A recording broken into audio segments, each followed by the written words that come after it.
नमस्कार दोस्तों, स्वागत है आपका साक्षी की आवाज चैनल में। तो दोस्तों, आज की कहानी है जब बूढ़े बाप ने बेटे बहू के आगे गिड़गिड़ाते हुए अपनी पत्नी की जान बचाने को कहा, तो बेटे और बहू ने हाथ खड़े कर दिए।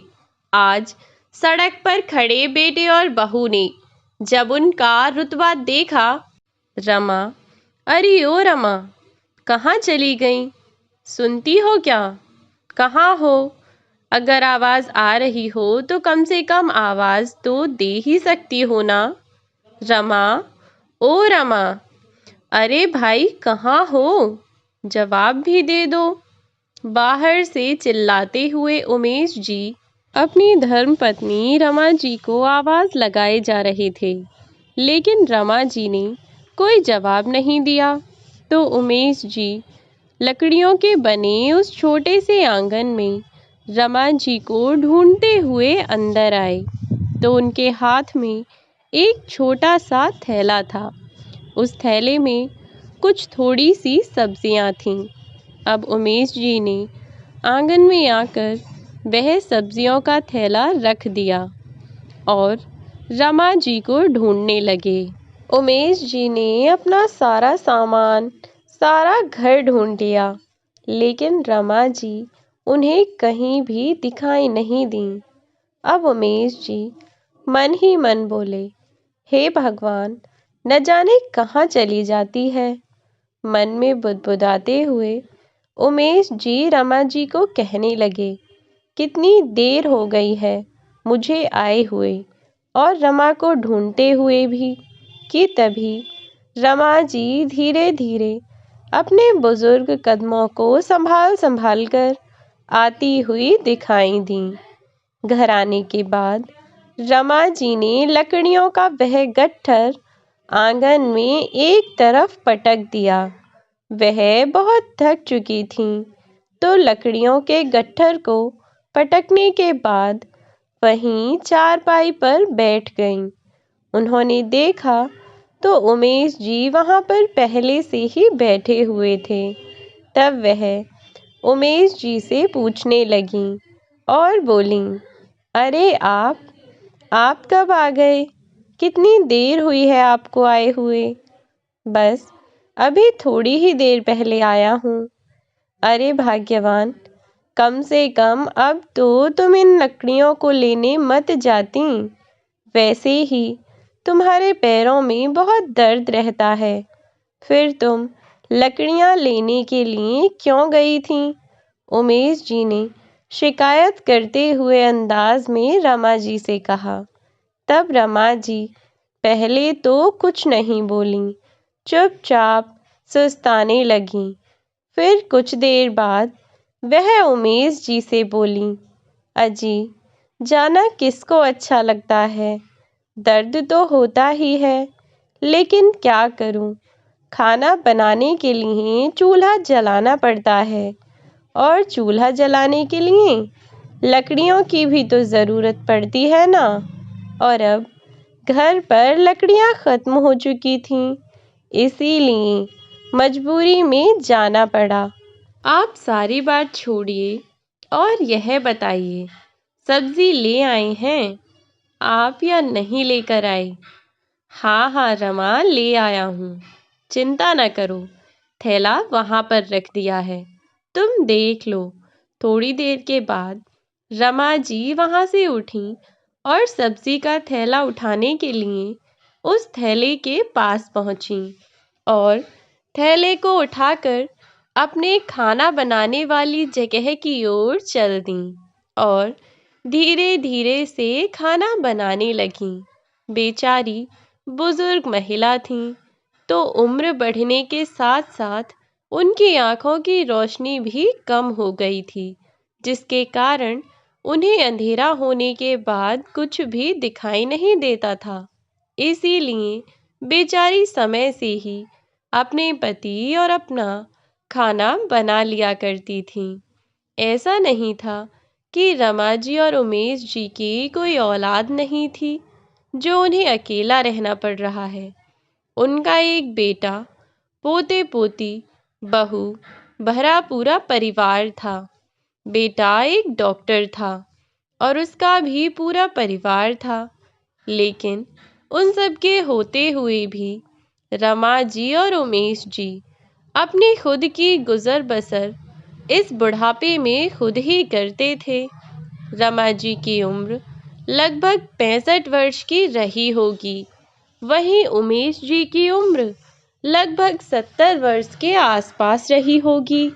और जिस उम्र में इंसान को आराम की ज़रूरत होती है, वे दोनों अपने सारे काम खुद ही किया करते थे। क्या फ़ायदा है ऐसी औलाद का। खैर, उन दोनों ने कभी भी अपने बेटे या बहू से कोई शिकायत नहीं की। वे अपने खेत में बनी एक छोटी सी झोंपड़ी में ही रहते थे और उसी में रहकर अपनी गुजर बसर कर रहे थे। आज भी अंधेरा होने को आया था और क्योंकि अंधेरे में रमा जी को दिखाई नहीं देता था, बस इसलिए वह जल्दी जल्दी आधी कच्ची आधी पक्की रोटियां बनाकर रख दी और चटनी बनाकर रख दी और फिर अंदर जाकर बैठ गईं। और रोटियों का उन्हें ध्यान ही नहीं रहा कि उन्होंने रोटियां बाहर छोड़ दी हैं कि तभी उमेश जी ने रमा जी को आवाज़ लगाई और कुछ पैसे देते हुए उनसे कहा, रमा, इन पैसों को संभाल कर रख लो।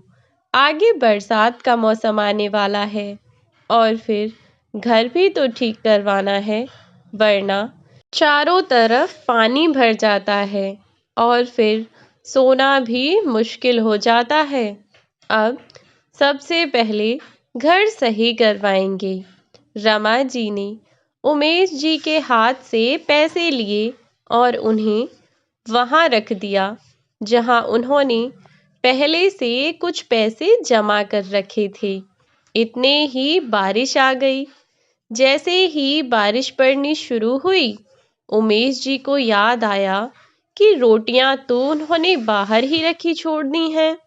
जब तक बेचारे वहां तक पहुंचे, तब तक रोटियां भीग चुकी थीं। अब बेचारे उन्हीं रोटियों को उठाकर ले आए और लाने के बाद उन्होंने वही रोटियां अंदर रख दीं और रमा जी से बोले, रमा, रोटियां खा लो। यह पहले ही गीली हो चुकी हैं।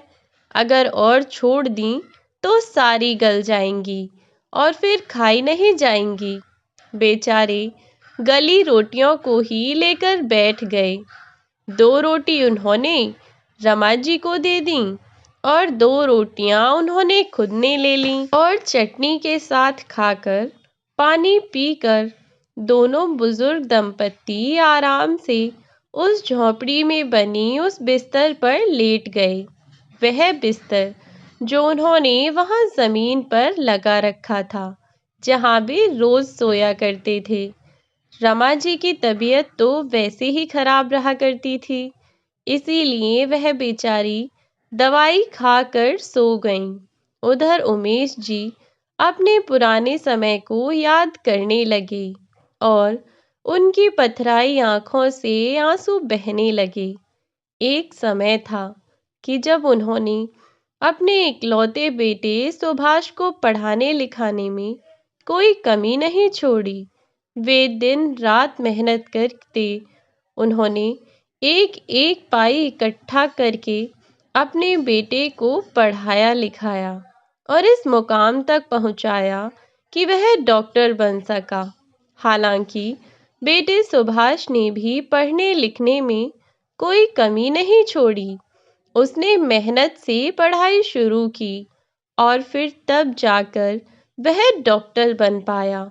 अब सुभाष के लिए रिश्ते आने शुरू हो गए और उमेश जी और रमा जी ने भी अपने इकलौते बेटे की शादी बहुत धूमधाम से की।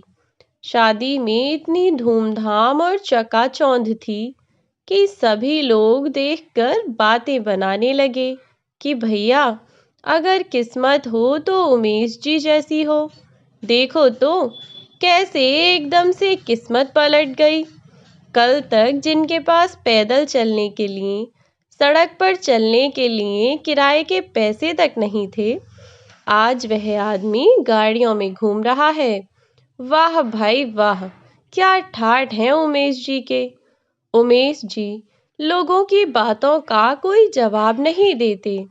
उन्होंने अपने बेटे की शादी इस उम्मीद से की थी कि इकलौता बेटा है, पूरी जिंदगी तो उन्होंने मेहनत की है, अब कम से कम बेटे के साथ तो अपनी जिंदगी आराम से बिता पाएंगे। लेकिन उन्हें क्या पता था कि उनके सपने बस सपने ही रहने वाले हैं। जब तक सुभाष की शादी नहीं हुई थी, तब तक सब कुछ ठीक चल रहा था। लेकिन जैसे ही सुभाष की शादी के बाद उसकी पत्नी नेहा उस घर में आई, तो उसने अपने असली रंग दिखाने शुरू कर दिए।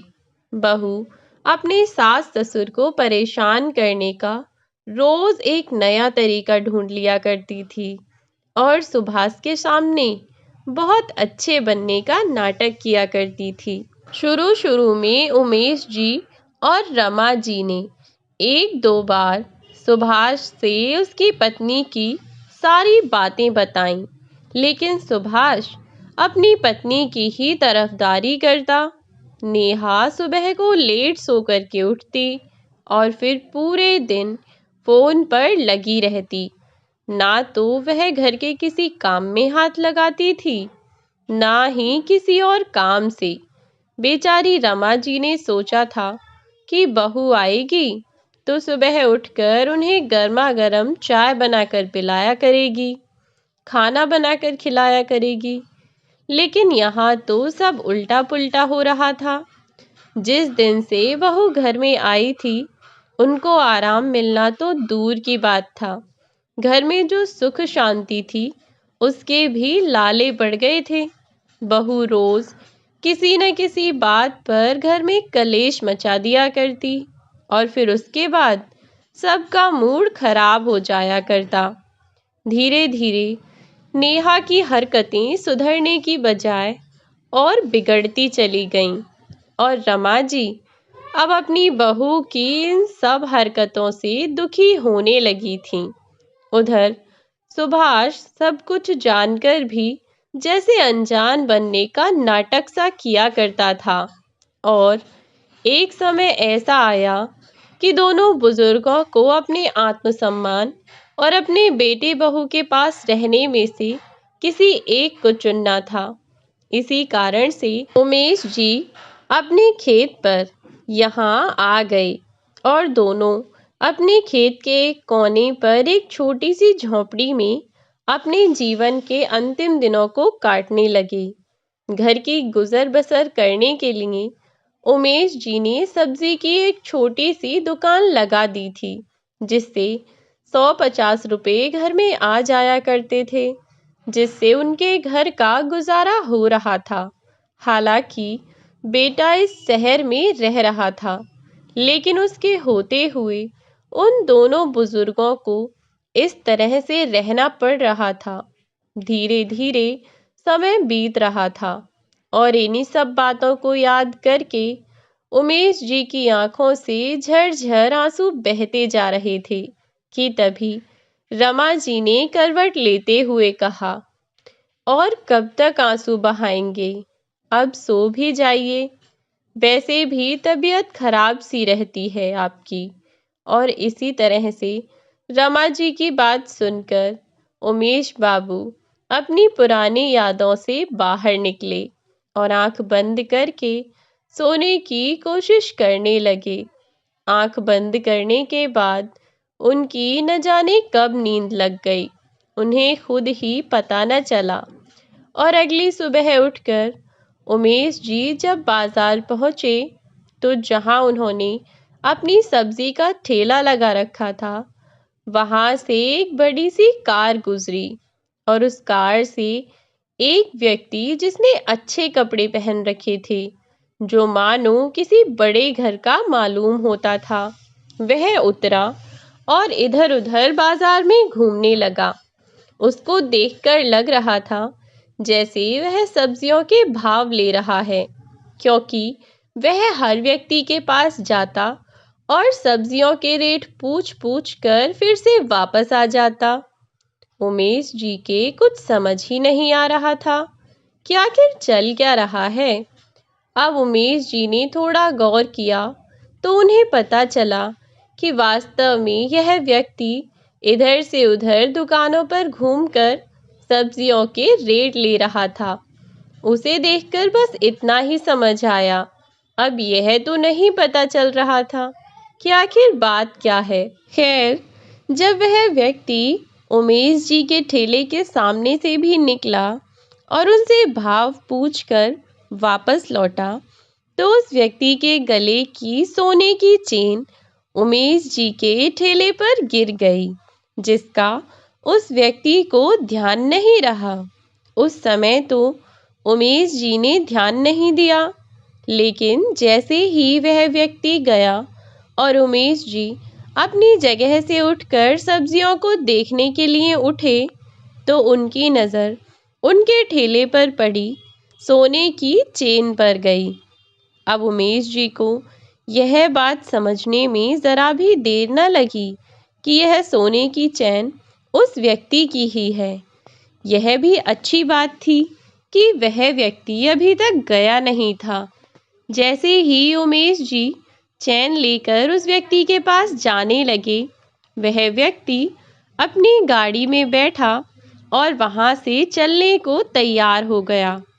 उमेश जी ने थोड़ा तेज तेज चलना शुरू किया और अमीर व्यक्ति की गाड़ी के पीछे बहुत दूर तक दौड़े और कुछ दूर पहुंचने के बाद जब ड्राइवर ने शीशे में उमेश जी को अपनी गाड़ी के पीछे भागता देखा, तो उसने गाड़ी रोक दी। तब वह व्यक्ति गाड़ी से नीचे उतरा और उसने उमेश जी से उनके पीछे आने का कारण पूछा। तो उमेश जी ने बिना कुछ बोले ही उसे उसकी चेन दिखा दी। वह व्यक्ति उस चैन को देखकर बहुत भावुक हो गया, क्योंकि दरअसल वह चैन उसके पिताजी की आखिरी निशानी थी, जो कि अब इस दुनिया में नहीं रहे थे। वह बार बार उमेश जी का धन्यवाद देने लगा। उसने उमेश जी की वफादारी की भी बहुत तारीफ की। उस चैन के बदले उमेश जी को कुछ पैसे देने की सोची, लेकिन उमेश जी इस बात से कतई मुकर गए। उन्होंने उस अमीर व्यक्ति से एक पैसा भी न लिया और बाजार की तरफ वापस चल दिए। वह अमीर व्यक्ति कम से कम इतना तो समझ ही चुका था कि उमेश जी बहुत ही वफादार हैं। अब उसने उमेश जी से बातें करना शुरू किया। अंकल, आप उस सब्जी के ठेले में कितना कमा लेते हैं? अगर आपकी इच्छा हो तो मेरी कंपनी में एक ईमानदार व्यक्ति की जगह खाली है। अगर आप चाहें तो वहाँ काम कर सकते हैं। अब इस बात पर उमेश जी ने कोई जवाब नहीं दिया। उस व्यक्ति ने उमेश जी को अपना विजिटिंग कार्ड दिया और जब भी उनका मन करे वहाँ आने को कहा। उमेश जी घर पहुँचे तो रमा जी से उन्होंने सारी बात बताई। अगली सुबह अचानक से रमा जी की तबीयत बहुत ज़्यादा खराब हो गई। उन्हें अस्पताल ले जाया गया तो पता चला कि उनके खून में इन्फेक्शन हो चुका है।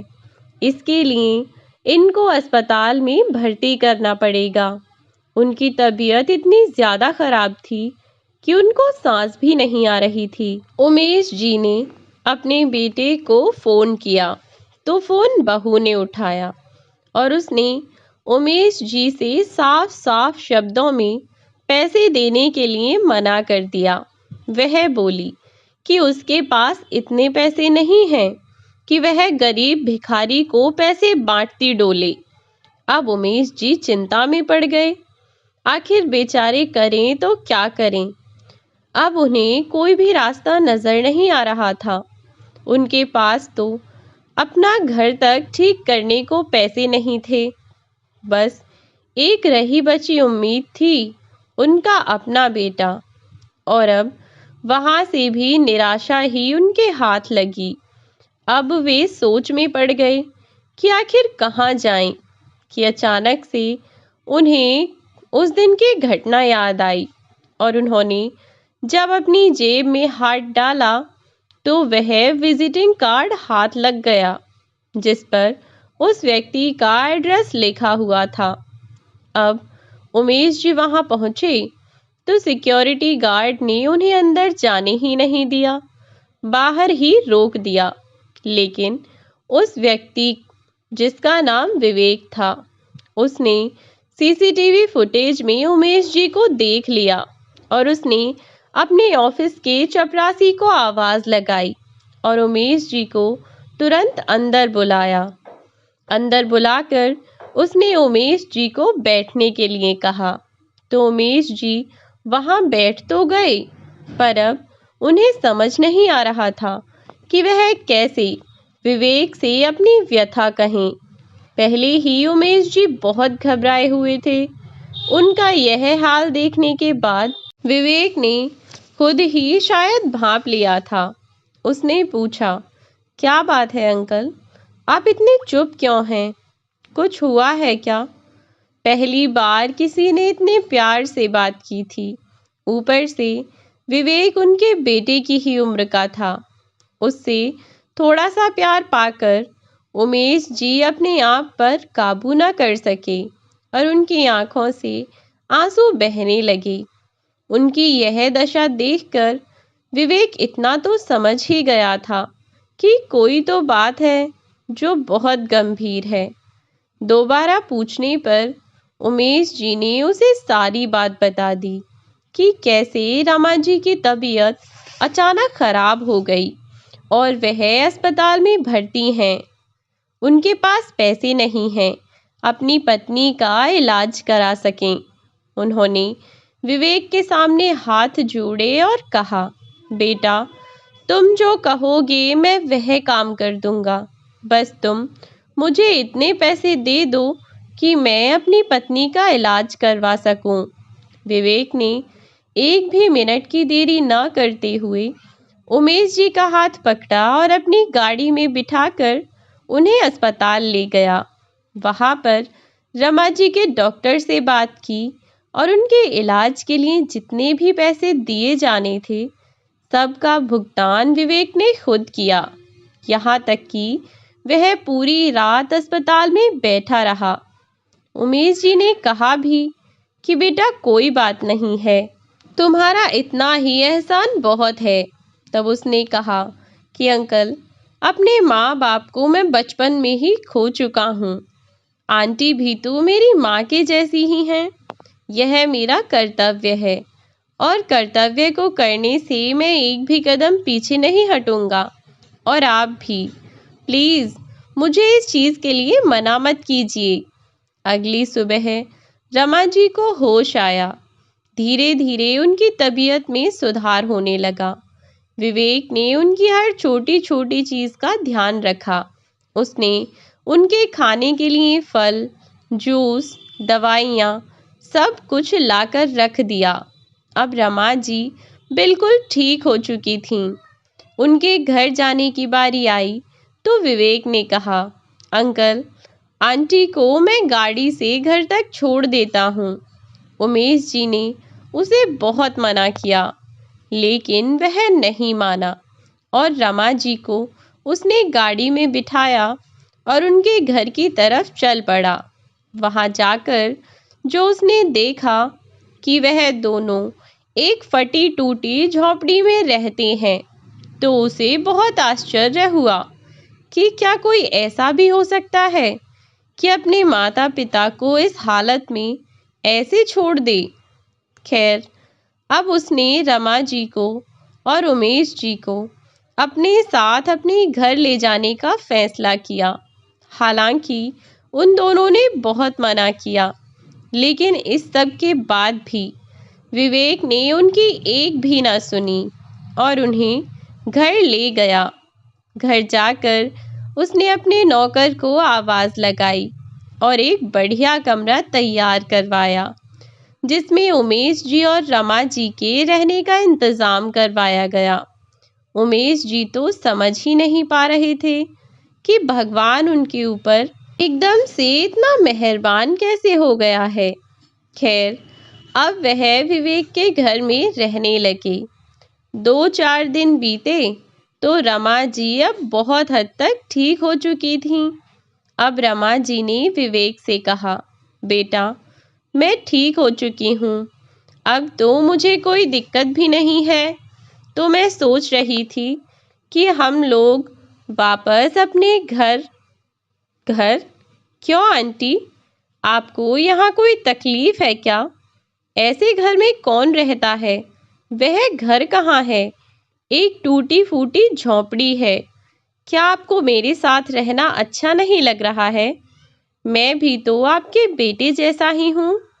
इतनी सब बातें करते हुए भी विवेक भी बहुत इमोशनल हो गया। उसकी आंखों में थोड़े आंसू आने लगे। उसने कहा, मेरे माँ पापा तो मुझे बचपन में ही छोड़कर जा चुके हैं। अब आप भी मुझे छोड़कर जाने को तैयार हो गए हैं। क्या मैं इतना बुरा हूँ आंटी? विवेक की इतनी बात सुनकर रमा जी ने उसे अपने गले से लगा लिया। नहीं नहीं बेटा, ऐसी बात नहीं। तो फिर आप दोनों मेरे साथ ही रहो ना। अब रमा जी और उमेश जी दोनों विवेक के साथ उसके घर में रहने लगे। 1-2 दिन बाद जब सब डाइनिंग टेबल पर बैठे हुए थे और सुबह का नाश्ता कर रहे थे, तब उमेश जी विवेक से बोले, विवेक बेटा, मैं कह रहा था कि मैं भी क्यों ना अपनी सब्जियों का ठेला फिर से लगाना शुरू कर दूं। कम से कम उस बहाने से दिन भी कट जाता है। तब विवेक थोड़ा गुस्सा करता हुआ बोला, सब्जियों का ठेला क्यों अंकल? आपको किस चीज़ की कमी है जो आप फिर से मेरे होते हुए काम करेंगे? क्या मैं आपका बेटा नहीं? आप मुझे बेटा नहीं मानते? मैं आपका सगा नहीं हूँ, पर बेटे जैसा तो हूँ ही ना अंकल। उमेश जी उसकी बात सुनकर थोड़े भावुक अंदाज में बोले, बेटे जैसे नहीं हो बेटा, बेटे ही हो। तुमने तो उस फर्ज को निभाया है जो मेरा अपना सगा बेटा कभी नहीं निभा सका। आज तुम नहीं होते तो मेरी पत्नी मेरे साथ नहीं होती। आज से तुम ही मेरे बेटे हो। यह कहकर दोनों एक दूसरे के गले लग गए। और अगर आपका इतना ही मन नहीं लगता है ना, तो आप मेरे साथ ऑफिस चला कीजिए। वहाँ पर कौन क्या काम कैसे कर रहा है, इस सब को देखने के लिए भी एक इंसान को तो होना चाहिए ना बाबूजी। विवेक ने उमेश जी से कहा, ठीक है, तो कल से मैं तुम्हारे साथ तुम्हारे ऑफिस चला करूँगा। उमेश जी ने विवेक से कहा। अगली सुबह से दोनों बाप बेटे की तरह ऑफिस जाने के लिए तैयार हो गए। विवेक ने उनके लिए एक बढ़िया सूट लाकर दिया, जिसको पहनकर वास्तव में वह बहुत अच्छे लग रहे थे। रमा जी की तो उमेश जी से नज़र ही नहीं हट रही थी। खैर, अब दोनों ऑफिस पहुँचे। जब वहाँ पर उमेश जी पहुँचे तो उन्होंने देखा कि ऑफिस में उनका बहुत अच्छे तरीके से वेलकम किया गया और उमेश जी को विवेक ने एक शानदार ऑफिस में एक शानदार कुर्सी पर ले जाकर बैठाया और वह उनसे बोला, बाबूजी, आज के बाद इस सारी कंपनी का अच्छा बुरा, कौन क्या कर रहा है, कौन क्या नहीं कर रहा, कौन कितने सही से काम कर रहा है, इस सब की जिम्मेदारी मैं आपको सौंप रहा हूँ। पर बेटा विवेक, मैं इतना बड़ा काम कैसे कर पाऊंगा? उमेश जी ने सकुचाते हुए कहा। तब विवेक बोला, कर लेंगे बाबूजी, बाकी तो मैं हूँ ही आपके साथ। तो विवेक और उमेश जी दोनों सुबह उठकर अब अपने ऑफिस जाते और शाम को वापस आ जाते। उधर रमा जी का भी घर में बैठे बैठे मन नहीं लगता था, तो उन्होंने आस पड़ोस में रहने वाले छोटे गरीब बच्चों को पढ़ाना शुरू कर दिया। पर इस तरीके से उनका भी बस दिन कट जाया करता था। सब कुछ बहुत अच्छा चल रहा था। कभी कभी यह दोनों यकीन ही नहीं कर पाते थे कि उनके दिन वास्तव में इतने सुधर गए हैं। एक दिन उमेश जी का अपना सगा बेटा सुभाष के साथ एक हादसा हुआ। उसने जो अपना एक अस्पताल खोल रखा था, उस अस्पताल में उसका एक दोस्त कुछ इल्लीगल काम किया करता था, जिसकी वजह से पुलिस ने जब अस्पताल पर छापा मारा तो उसने अस्पताल को सीज कर दिया और सुभाष पूरे तरीके से बर्बाद हो गया। उसको 2 साल की सजा भी हुई। जब वह जेल काट कर बाहर आया तो उसकी पत्नी और उसके बच्चों की बहुत बुरी दशा हो गई थी। सब उन्हें घृणा की नज़र से देखते थे। वह दोनों दर दर की ठोकर खाने के लिए मजबूर हो गए थे। एक दिन उमेश जी का जन्मदिन था, तो विवेक और रमा जी ने मंदिर जाने की सोची और वे तीनों गाड़ी में बैठकर मंदिर पहुंच गए। मंदिर से आरती करके पूजा पाठ करके वापस लौट रहे थे, तो उन्होंने देखा कि सड़क पर बहुत भीड़ लगी हुई है। विवेक और उमेश जी दोनों गाड़ी से उतरे। देखा तो सड़क पर एक आदमी बेहोश पड़ा हुआ था, जिसका एक छोटा सा बच्चा और उसकी पत्नी बस रोए जा रहे थे, लोगों से मदद मांग रहे थे, पर कोई उनकी मदद करने को तैयार नहीं था। और जब उस व्यक्ति को पास जाकर उमेश जी ने देखा तो वह चौंक गए, क्योंकि वह उनका अपना बेटा सुभाष था। उन्हें कुछ समझ ही ना आया कि सुभाष की यह हालत कैसे हो गई। जैसे ही नेहा ने उमेश जी को देखा तो वह उनके पैरों में पड़कर गिड़गिड़ाने लगी कि पिताजी, उनकी जान बचा लो, कैसे भी करके उनकी जान बचा लो। विवेक ने कुछ लोगों से कहा तो लोगों ने उसको उठाकर अस्पताल पहुंचाया। वहां जाकर पता चला कि बहुत दिन से खाना ना खाने के कारण सुभाष की आंतों में सिकुड़न आ गई है। इसके इलाज के लिए इसे कुछ दिन अस्पताल में भर्ती रहना पड़ेगा। डॉक्टर की बात सुनकर नेहा उमेश जी की तरफ देखने लगी। अब उमेश जी वहां से बिना कुछ कहे निकल गए और नेहा बाहर आई और उमेश जी से अपने किए की माफ़ी मांगने लगी। तब उमेश जी ने कहा कि एक समय जब था बेटा, जब तुम्हें हम 2 बूढ़े बुजुर्ग खल रहे थे, और आज समय ऐसा है। बहुत घमंड था ना तुम्हें अपनी दौलत पर, तो देख लो, समय सबका हिसाब करता है। इसके जैसे नालायक बेटे के होने से अच्छा है कि मेरा कोई बेटा ही ना होता। नेहा हाथ जोड़ती हुई बोली, पिताजी, इतने निष्ठुर ना बनो। मैं आपसे अपनी गलती के लिए माफ़ी मांगती हूँ। इतना कहकर वह ज़ोर ज़ोर से रोने लगी। लेकिन उमेश जी का इरादा बिल्कुल पक्का था। उन्हें अपने बेटे और बहू पर ज़रा भी दया नहीं आई। लेकिन कुछ समय बाद अपने पिता को इस हाल में देखकर जब उनका छोटा सा पोता बिलख बिलख कर रोने लगा और उमेश जी के पास आकर कहने लगा, दादू प्लीज़ पापा को बचा लो प्लीज़, कि बस उनसे अपने पोते का रोना देखा नहीं गया। और उन्हें डॉक्टर से उन्होंने बात की और जितना भी खर्चा उनके बेटे की बीमारी में लगा, उसका पूरा पैसा भरने के बाद कुछ पैसे नेहा को देकर वे वहां से चले गए। वह नेहा को उस बात के लिए कभी भी माफ़ नहीं कर पाए जब रमा जी की तबीयत इतनी खराब थी, पर उन्होंने उस समय पर उनकी मदद नहीं की थी। वह बात उनके दिमाग से कभी भी नहीं निकल पाई और उमेश जी और विवेक वहां से चले गए। अब उमेश जी और रमा जी अपने नए बेटे विवेक के साथ खुशी खुशी अपना जीवन बिता रहे हैं और उन्होंने अपने बेटे सुभाष को उसकी गलती के लिए कभी भी माफ नहीं किया और अपना जीवन शान से विवेक के साथ जी रहे हैं।